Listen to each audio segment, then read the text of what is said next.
Vamos lá. Já que semana passada o senhor, na hora de dar o testemunho, falou que foi no meu consultório, quem lembra? Eu não sei de onde ele tirou isso, então agora eu decidi virar médico. Como é que se chama isso aqui, pessoal? Como, senhora? Estetoscópio. Você conhece isso aqui? Isso aqui serve para quê?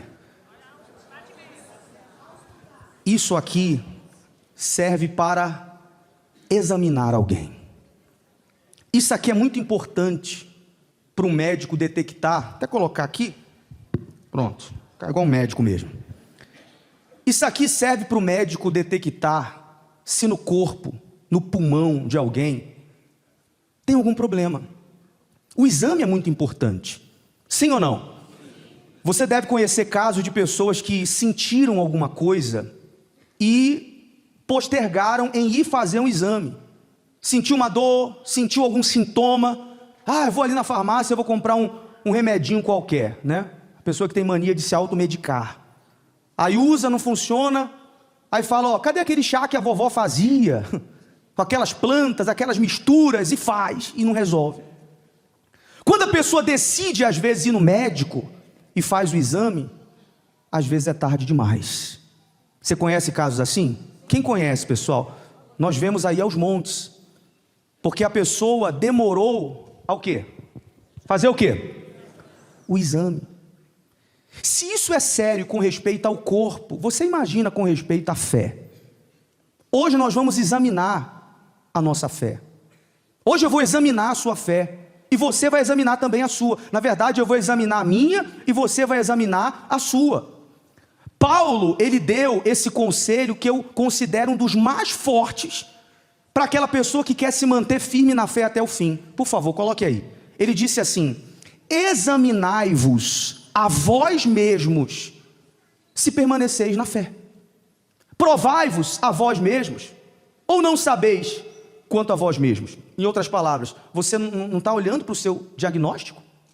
Você não tem observado a própria saúde da sua fé? Você não está observando? Aí ele diz: ou não sabeis quanto a vós mesmos, que Jesus Cristo está em vós, se não é que já estáis reprovados.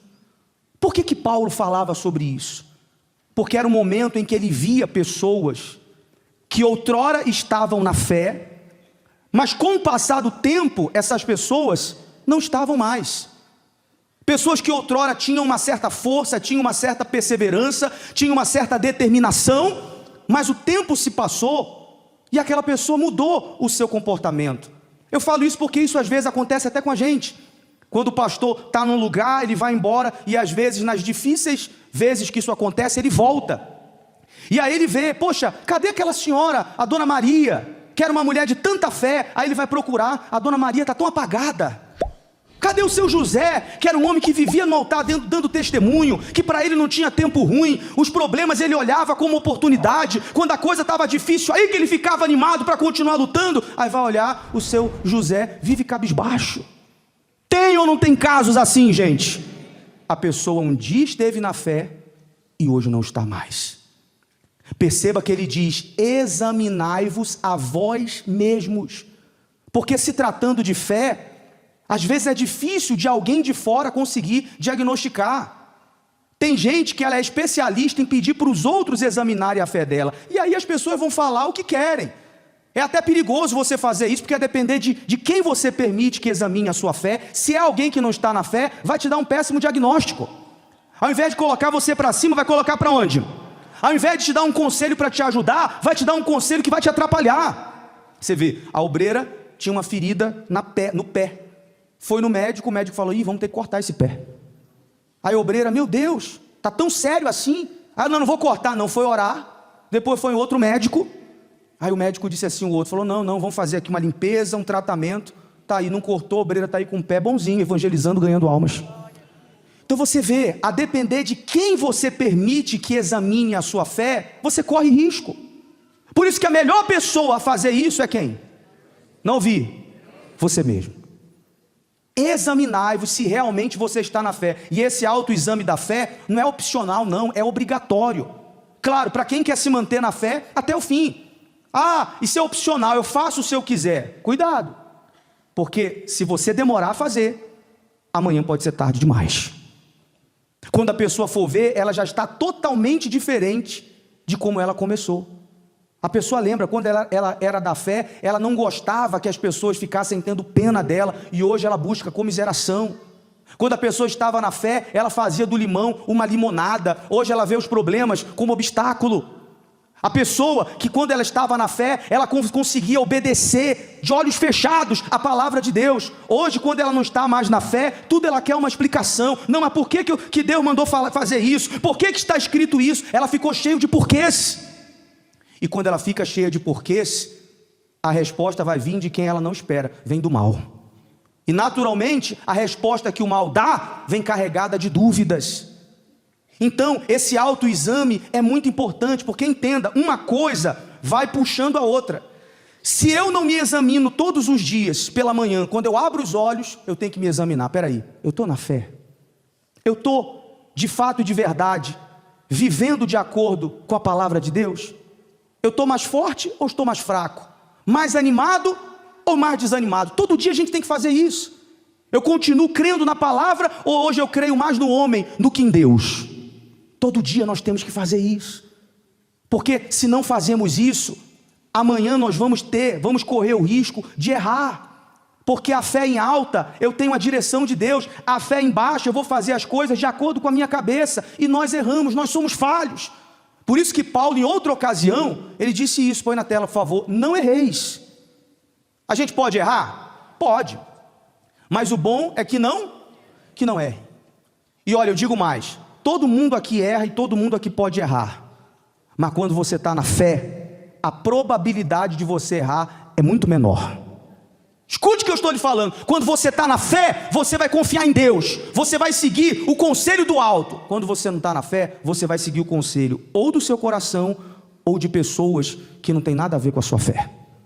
Então a gente pode até errar, mas, põe na tela, mas o bom mesmo é que não erre, porque ele diz, não erreis. Deus não se deixe escarnecer, porque tudo o que o homem semear, isso também ceifará. O que Paulo queria dizer com isso? Se eu errar, eu vou ter as consequências do erro. Todo mundo aqui já teve essa experiência, todo mundo. De hoje, ou talvez há tempos atrás, você colher frutos de um erro. Se você diz, olha, se eu pudesse voltar atrás, eu faria tudo diferente, porque você errou. E é claro, se a pessoa não se examina, vem o erro e depois vem as consequências.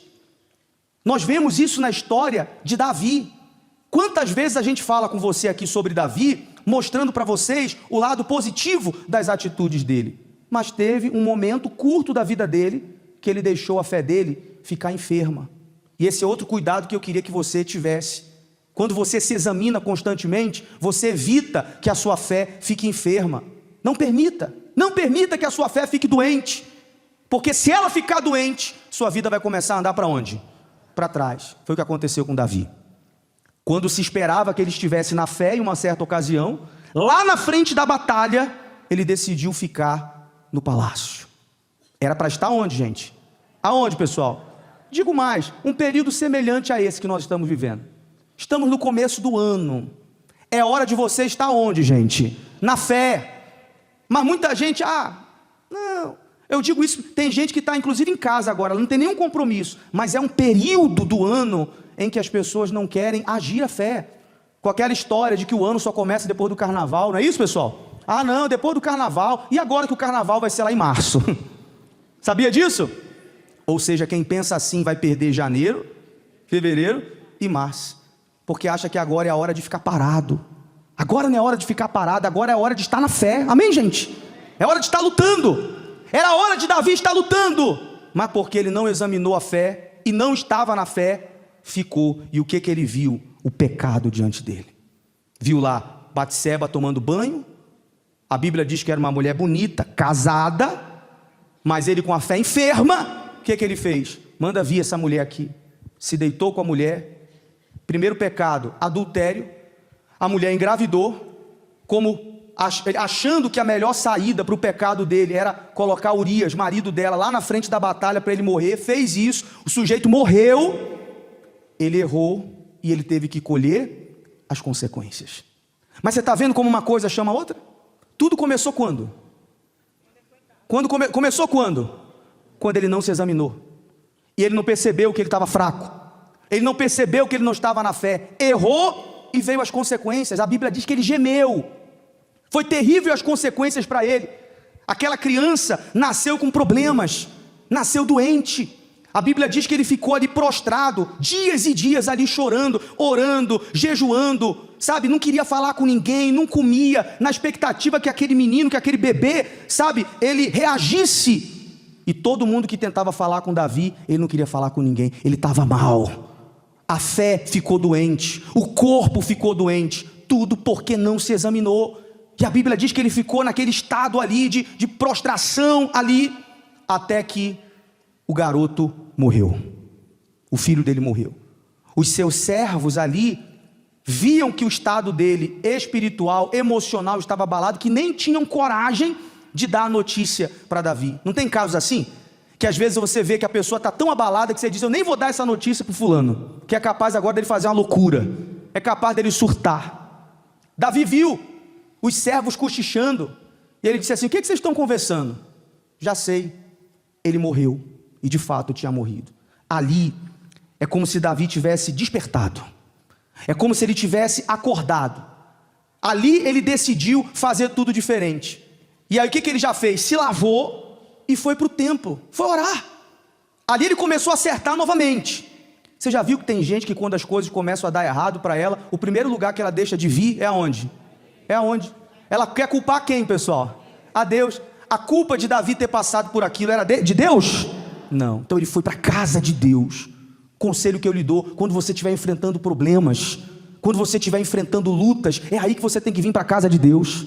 É aí que você tem que irritar o mal, porque se tem um lugar que o mal não quer que você esteja, é aonde?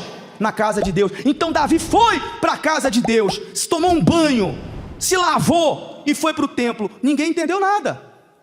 Os seus servos disseram assim: peraí, quando a criança estava lá mal, ele estava lá, não queria falar com ninguém, agora que morreu, parece que ele se animou. Você sabe o que Davi disse? Davi disse assim: enquanto a criança estava viva, eu estava orando para ver se Deus ia fazer alguma coisa. Como ela morreu, agora não posso fazer mais nada. Vai aí um outro segredo para você. Quando existem situações que a gente não pode reverter, é a hora de você olhar para onde, gente? Para frente. Eu falo isso porque se você não vigiar, tem gente aqui nessa reunião que vai ficar chorando pelo que não deu certo no ano passado.